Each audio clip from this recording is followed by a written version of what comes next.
Hello, in front of me I've got Vantrue N4 cam. In this video I'll show you how to manage resolutions for 3 cameras.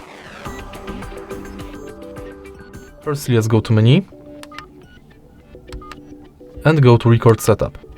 Enter resolution, and if you want to use only front camera in 4K, select front and select from the resolutions available on the list.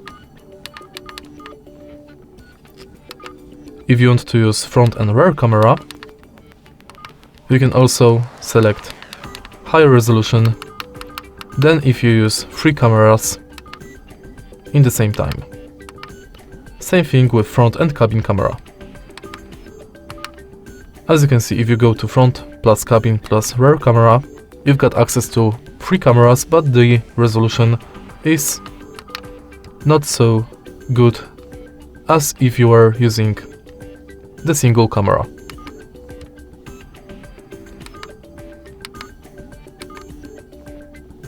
As you can see right now, all 3 cameras are used. If you find this video helpful, please leave like, comment and subscribe.